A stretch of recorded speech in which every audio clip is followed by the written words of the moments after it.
And now it's my distinct honor to introduce our speaker. I know that those of you who know her already love her. In addition to being a rabbi, she's a yoga teacher, she's a Reiki master, she's a surfer, and she's a rapper. Please help me welcome from your homes, Rabbi Rachel Short. Woo, insert applause, the crowd goes wild. I'm not gonna lie. It's kind of sad for me to be up here today by myself. I love coming to the center to talk, and part of what I love about it so much is the community and the sense of camaraderie. And I think that now is a time that us as a people, we can't stray from the reality of how sad this really is, that we're going through a collective grieving process. And part of grief is acknowledging grief. And here at the center, the year 2020, which, by the way, can we go back on this year? I don't know if I'm the only one, but it's kind of been a crazy one. But the year 2020 here at the center is the year of clear vision, which to me, this is really divine if we stop and think about it. Because to be clearly in vision and to be able to have clear vision means to me that we have to be clearly aligned with source energy, that we have to know that we are connected to the earth below, the sky above, that there is something beneath us, grounding us, that put us here now, but there's something above us that's bigger than us, guiding us, that we all chose to be here now for whatever reason. And we just listened to that song about tearing down walls and letting my people go. And for me, as a rabbi, we're coming off of the story of Exodus. We in Judaism read the Torah, the Old Testament. We read a different portion every week.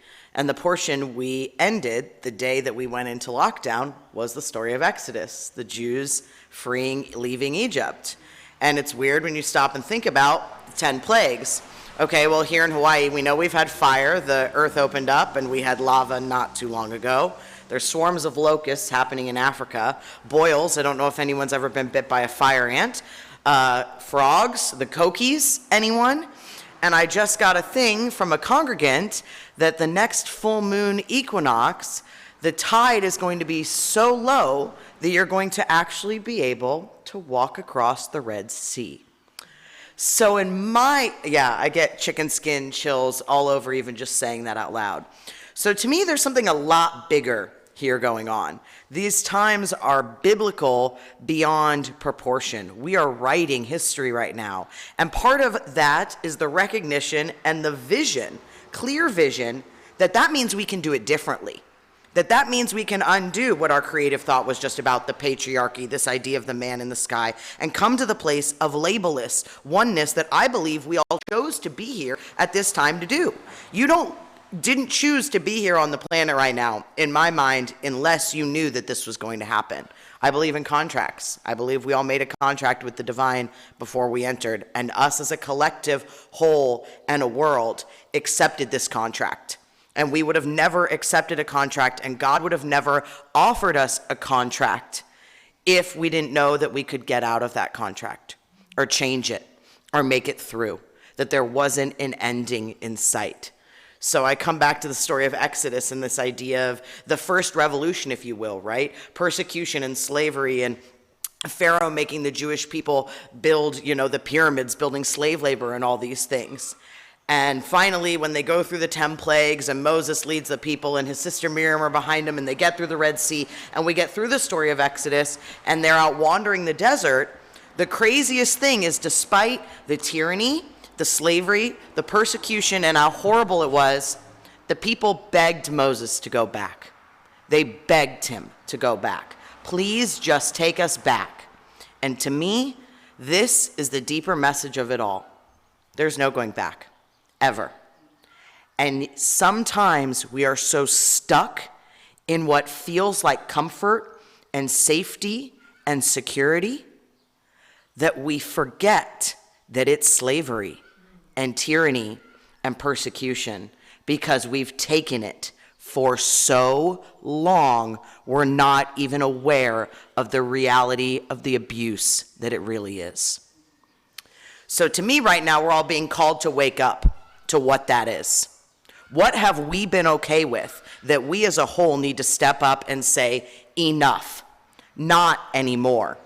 For me, this is pushing me to truly live every day like it is my last. Every moment, every wave I catch, Reverend Kathy talks about me being a surfer, but truly, every time I hug my daughter, when I get dressed in the morning, how cute can I look because I get to see people today, and that's exciting. But what does it say about us as a collective that we're capable of this right now? How do we come out of this?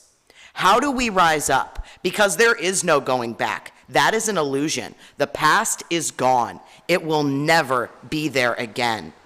We as a collective are going through a rewrite, a grief. We have ancestral and generational trauma, to me, that we have come in here with, that we are now being called to undo and rewrite in a different way. And unless we bring the vision, the awareness to that, we can't rewrite it. So to me, it starts with acknowledgement. Looking back, Babylon, Rome, Exodus, Egypt, all these things fell. I doubt that Moses and Abraham and all the people in the Bible had any idea what was going on. To me, the divine still communicates with you the exact same way that God communicated with Jesus, Muhammad, Abraham, Moses, the prophets, Buddha, and all these quote-unquote enlightened beings. Every single one of us is an enlightened being that the divine is trying to communicate with. And right now, this is the clearest communication I've ever experienced. It's time for us to open our eyes, look beyond the surface. We've all been forced to accept a reality we're now enslaved to our devices. And I had someone just outside say to me, I'm really grateful for this right now because it gives us something. The fact that we as a people have come to that place where we go, thanks for my iPad or my phone because it's better than nothing. Where were we in the first place that that's okay? I think it's time we level up. We allowed ourselves to be enslaved to our devices if we truly want to look back at it. I remember being in restaurants and watching a whole family of people be on their phones, guaranteed that all those people would kill to go out to eat as a family right now. I talked to my grandma on the phone the other day, who's not doing so well. She said, Rachel, I don't know that I'll ever eat at a restaurant again. And I got tears in my eyes because the reality is that's true. And eating at a restaurant with a family, that's a spiritual experience in itself. So how can you, whether you're watching, listening, wherever you are at home right now, behind your device, because to me, we're not building pyramids, but we're all stuck behind these right now.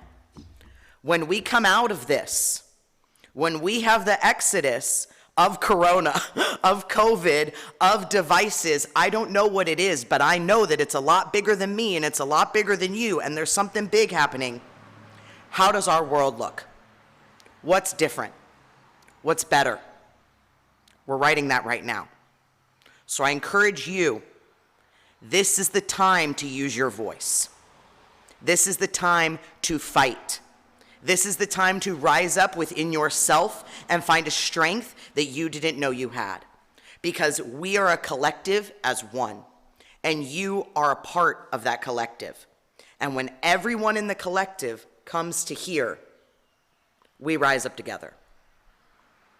So I have a bit of a rhyme that came through, the beginning of it actually while I was surfing yesterday.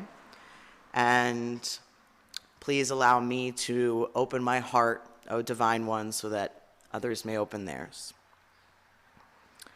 I am powerful, I am capable, I am enough. That's what's been getting me through this stuff.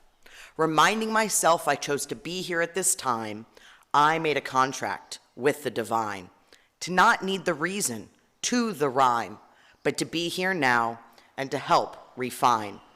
We all chose to be here for this birth. We all chose to be here to help build a new earth, to create a place where we know our worth, connected with what is the flow we all surf. When we know we are one from the sky to the dirt, undo the trauma, acknowledge the hurt. I'm sorry, not sorry if I'm intense or curt. I'm here to share my voice even when it shakes, because I know right now that's just what it takes. You are a creator, your choices you make. May you use your power because there is so much at stake. We're all being called to take a break, reflect on our lives, and to stop being fake, to be one with the stars, the oceans, and lakes, connect to our roots, meditate, and bake. Those in power, the dollars in they still rake. I just keep praying everyone is awake to what is really going on behind the scenes, that we're all finding awareness and paying attention to our dreams. Something is happening. Nothing is as it seems. Our moral fabric has been torn at the seams. Stuck behind our devices, here behind our screens, we can't even go out and try to be a team. We need momentum, and we need to build steam. And nap time is over. It's time to wake up in the dream. From our heart center, the world does lean. Fear and hate running rampant. It can be pretty mean. The threat of war or laser beam, everyone's so consumed with a fix-it-all cream, completely unaware of what the divine deems, distracted by their screen, missing nature's great beams. I keep thinking about why we chose to be here now. With all the darkness consuming, we need light somehow. The Bible isn't over. There is no final bow. We are writing history here and now. I'm over the money, the stocks, and the Dow. I'm done with the tyranny and corruption. With the BS, I'm pow. The cat doesn't question itself before it meows, and before it moos, neither does the cow. We need to realign with what makes us say, wow, you chose this to be here now. So what do? We pray it comes through. And when you're called to take action, I hope that you do. That we can be one to birth the world anew. That we can wake up and see through the ruse. We must rise up, the many or few, come together as one, God's divine crew. The world has changed. It's become a new hue. But we always move forward. We always grew. You chose to be here, Christian, Muslim, Hindu. We are all one, Buddhist or Jew. It doesn't matter who or if you pray to. You are here for a reason, and there's no one in lieu. And I pray we take action, or what comes next we may rue. The Almighty is brewing. Something big is in stew. Are we a herd? Do we live in a zoo? You chose to be human, to have a unique voice too. And when you rise up, we'll all be here like woo. Stuck behind our screens and inside our homes, may we find our way back to what is already known. The wisdom within us, see beyond the unknown. Deep within our hearts, love is the tone. Through valleys and deserts we have wandered and roamed, but we always progress and we always have grown.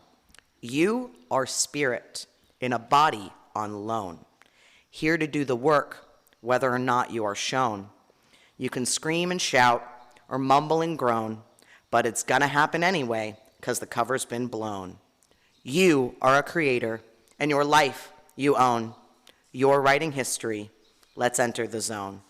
We are one. This divine truth must be known. But in order to find it, you must put down your phone. More difficult now than ever, but you are not alone. You are powerful. You are capable. Mahalo nui. Namaste shalom. Thanks, everybody. Woo! Rise up.